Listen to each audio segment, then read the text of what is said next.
का बेहद खूबसूरत और गुणों से भरपूर धोखा कभी अधूरा नहीं रहता।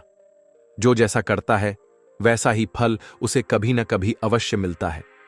यह कहानी है एक औरत की, जिसने अपने बीते जन्मों में किए गए कर्मों की सजा इस जन्म में भोगी।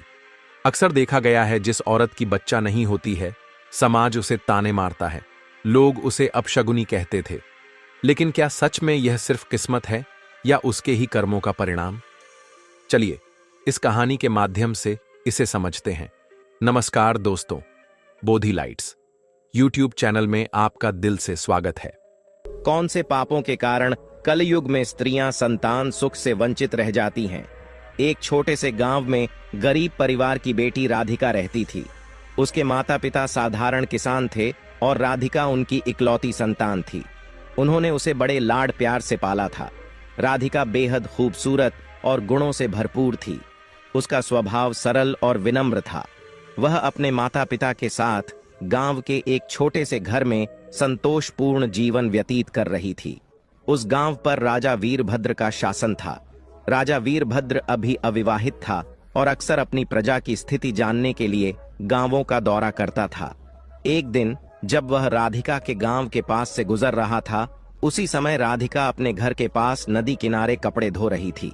उसकी सरलता और सौंदर्य ने राजा वीरभद्र का ध्यान खींच लिया। वह तुरंत ही उसकी ओर आकर्षित हो गया। राजा ने अपने घोड़े को रोका और राधिका से बातचीत करने के लिए उसके पास गया।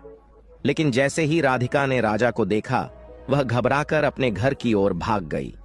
राजा ने उसे आवाज दी, लेकिन वह बिना कुछ कहे अपने घर के अंदर चली गई। राजा की आवाज सुनकर राधिका के पिता अर्जुन बाहर आए। उन्होंने राजा को अपने दरवाजे पर खड़ा देखा और हड़बड़ा गए। उन्होंने हाथ जोड़कर कहा, महाराज, आप हमारे घर पर कैसे आए? क्या हमसे कोई गलती हुई?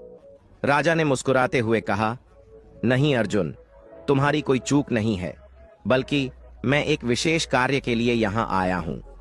अर्जुन ने कांपते हुए पूछा, क्या हुक्म है महाराज? राजा ने गंभीरता से कहा, तुम्हारी बेटी राधिका मुझे पसंद है, मैं उससे विवाह करना चाहता हूं। अर्जुन यह सुनकर हैरान रह गए।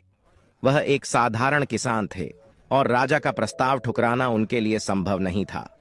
उन्होंने सोचा कि उनकी बेटी अब राजमहल में रानी के रूप में सुखी जीवन जिएगी। यह सोचकर उन्होंने हामी भर दी। राजा वीरभद्र ने राधिका के विवाह के लिए भव्य तैयारियां की। पूरे राज्य में यह खबर फैल गई कि राजा ने एक साधारण किसान की बेटी से विवाह करने का निश्चय किया है। कुछ ही दिनों में विवाह संपन्न हुआ और राधिका राजमहल आ गई। शादी के बाद के शुरुआती दिन बेहद सुखद थे। राजा वीरभद्र का राधिका के प्रति व्यवहार बहुत अच्छा था। समय के साथ राधिका ने एक पुत्र को जन्म दिया। पूरे राजमहल में खुशियों का माहौल था। विवाह के 6 वर्ष बीत गए।